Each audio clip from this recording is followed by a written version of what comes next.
I think Tom had his hand up before me. Go ahead, Tom. Oh, Yeah, please.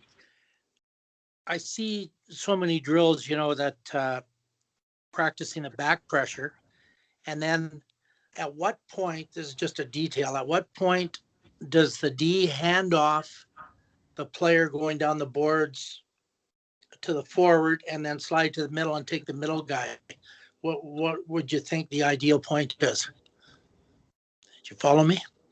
Yeah, I already.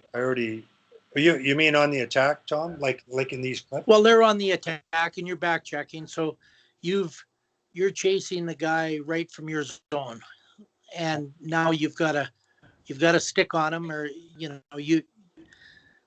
the forward is able to stay with him. When is the ideal time for the forward just to stay with him and the D slip into the middle and take that middle guy? Or what's the drop off point? I've heard the red line, the blue line, all the way down to the hash mark. That FIO, Tom. No, you can't leave it that way, Wally. I don't think. Oh, You got to have a starting point. My point is they have to figure it out. They're on the ice. Well, that's what I'm talking about, though. I know they have to figure it out. Yeah. I'm saying, what's the guideline of the coaches right here? Like It's- Dominic, what would you say? It's Kim's ABC. Like what's your A, what's your B, what's your C, and figure it out. But go ahead, Don.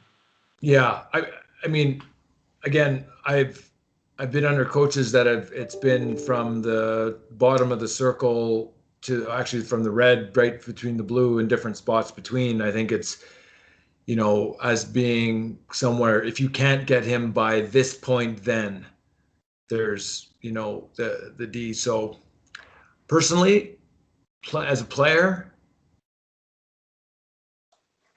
I think it's like if I'm coming back hard, if I can't catch him, if I can't get him by, but for sure by the red, so I guess just inside the red, then I'm like, then it's I'm looking for communication. But I'm putting my head down and I am sprinting as quick as I can until that point, and then at that point, and probably even before, but I think that for me, that's the area where then I'm like, okay, now someone's got to take control. Whether it's communication between the D, that now the D's seeing the play coming to them, maybe they're engaged in the puck and are focusing on the player with the puck and stick on puck, and so they can't dictate everybody else.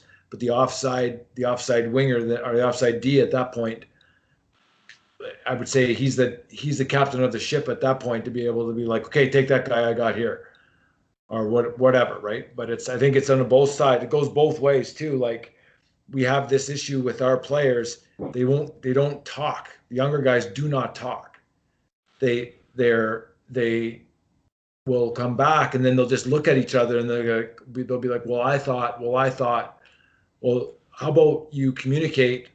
I got this guy, you take that guy, and then be able to, like, as you say. But I think, to answer your question, Tom, and I know it's long-winded, but I'd give a point early, like the red, and then at that point, you guys determine communication between the three guys or the two guys or however many guys are on there, who's got what.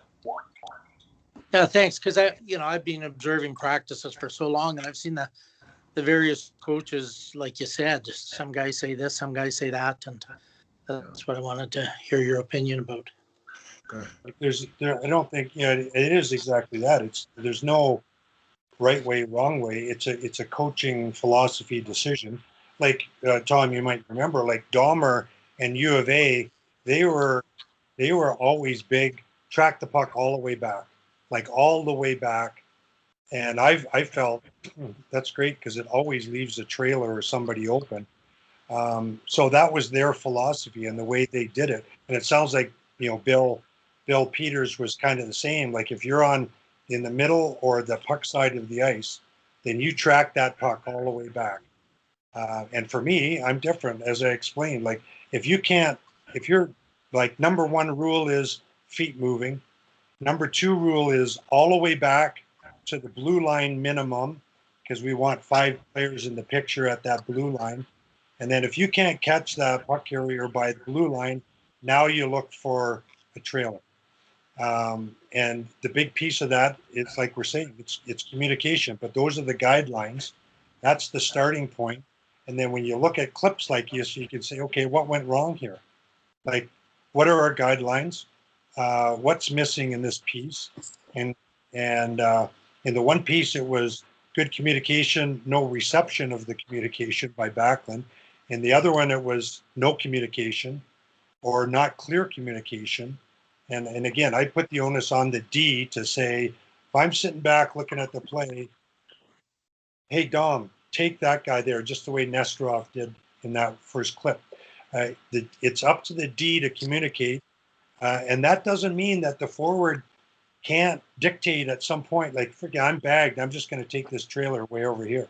Like, it is read and react, it is figure it out, but you have to have, I think it's helpful to have an organizational structure to start from, and then learn from there and figure it out from there. I would think that because now the middle drive, everybody's middle driving, that you got to make that decision pretty early, because you're never going to catch the guy if you don't decide till the blue line, because he's blowing to that net really hard. Where the trailer before, you could pick up the trailer he was pulling up. And that's why I think, sorry, Wally, go ahead. Dom, that clip you showed, Tim, like right from Bogosian breaking out, going to the other end. And Dom, I'm thinking we've been talking about learning from video learning. Now, the American League guys aren't playing games yet. And there you see great things by one team, and they can point them out as a group in pods. And then what would you do? Do we need to do better by the defensive team? What a learning clip. That clip in pods with those athletes with no pressure of having won or lost, to get them to realize the thinking that has to go on. That's huge to me. That's a learning clip. And it's something at that level I would use. I don't know that I would use it with the national women, because there's so many nuances and details that we're getting into. It might be overloading for them to the point where they say, oh, I don't want to do that. But Wally, what if you let them dictate the conversation, just like you're saying? Yeah. Just show them the clip. What are we learning from this? That's what I'm saying. And Dom, you've done that at the end of the season. The players mentioned how much they appreciated just breaking down the video with themselves, amongst themselves. And I'm looking at how important it is to do that clip, not about the X's and O's and what you should do, what you shouldn't do, but the ability to respectfully communicate with one another and appreciate how much they know and are learning as they talk about it. And coming away from it, more empowered. So that's what I'm getting out of this whole process here. It's a great clip. I don't know, Kim, would you use that clip with your junior team? Turn your speaker on, kid. Speaker's still off. Got it. Yeah, of course I would use that. Although I was just trying to find you guys a clip, because I've been using video. So I'm doing all these online sessions, and sometimes I have a couple U11 teams. Many of the players are sort of new to rep hockey, all the way up to bantam midget. So I show video in all my Zoom workouts, even if it's just something simple. So I was doing a shooting in stride one yesterday.